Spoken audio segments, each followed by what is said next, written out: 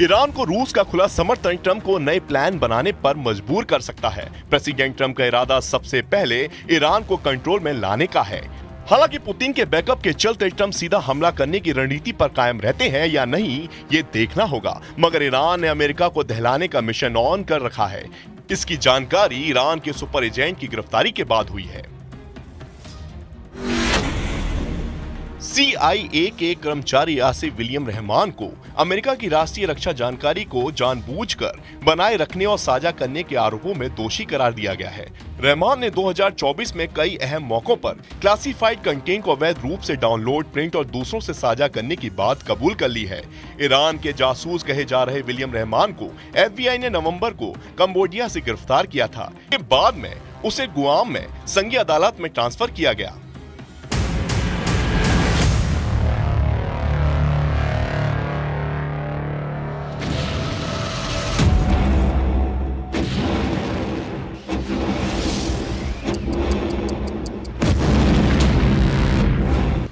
जांच पड़ताल के बाद विलियम रहमान की कलई खुल गई। ईरान के सुपर एजेंट ने इजराइल के अटैक प्लान का पूरा ब्यौरा ही तेहरान पहुंचा दिया था। अक्टूबर 2024 में इजराइल ने ईरान पर मिसाइल हमले का बदला लेने का प्लान बनाया था। इस प्लान की जानकारी इजराइल ने अमेरिका से साझा की थी, जिसे विलियम रहमान ने अपने आकाओं तक हमले से पहले ही पहुंचा दिया। अमेरिकी सैटेलाइट से मिली खुफिया जानकारी में 15 और 16 अक्टूबर को 2 अमेरिकी खुफिया दस्तावेज शामिल थे। ये दस्तावेज मूल रूप से सिर्फ 5 देशों की फाइव आइज एजेंसी तक ही शेयर किए जाने थे। लेकिन विलियम रहमान ने खुफिया दस्तावेज ईरान समर्थक टेलीग्राम चैनल को लीक कर दिए। इजराइल का अटैक प्लान ईरान समर्थक Telegram channel middle east Spectator पर दिखाई दिया। इस बड़े लीक ने अमेरिका और फाइव आइज गठबंधन के सुरक्षा उपायों की पोल खोलकर रख दी।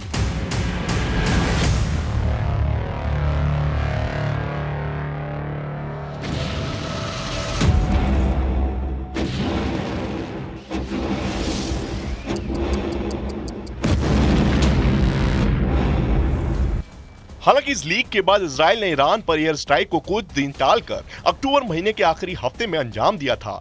1 अक्टूबर 2024 को हुए मिसाइल हमले का बदला लेने में इजराइल को 25 दिन का वक्त लगा। शनिवार 26 अक्टूबर को इजराइल ने ईरान के 20 ठिकानों पर हमले किए। 3 घंटे की एयर स्ट्राइक में इजराइल ने ईरान की मिसाइल फैक्ट्री और सैन्य अड्डे को तबाह कर डाला।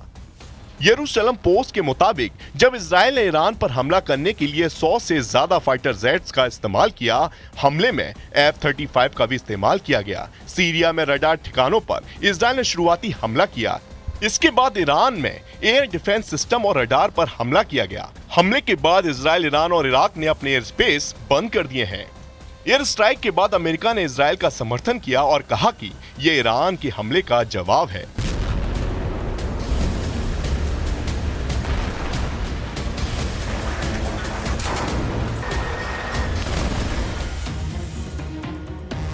उधर CIA में घुसे ईरान के एजेंट की शिनाख्त का काम चल रहा है। लंबे वक्त विलियम रहमान पर नजर रखने से उसकी कारस्तानी की कलई खुल गई है, जिसके बाद उसे गिरफ्तार करके केस चला। अब ईरान के सुपर एजेंट ने अपने गुनाह कबूल भी कर लिए हैं, लेकिन इतने भर से अमेरिका और इजराइल की टेंशन खत्म नहीं होने वाली। वजह यह है कि CIA में विलियम रहमान इकलौता एजेंट है, इसकी कोई गारंटी नहीं है। तेहरान के लिए सीक्रेट मिशन को कौन कौन अंजाम दे रहा है, इसका अब तक पता नहीं चल पाया है। सीरिया में भी ईरान ने अपनी पैठ जमाने का ऐलान कर दिया है। सुप्रीम लीडर अली खामनेई ने यमन और लेबनान में लड़ाका ग्रुप को एक बार फिर से एक्टिव मोड पर आने का मैसेज दिया था, जिसका असर दिखने लगा है।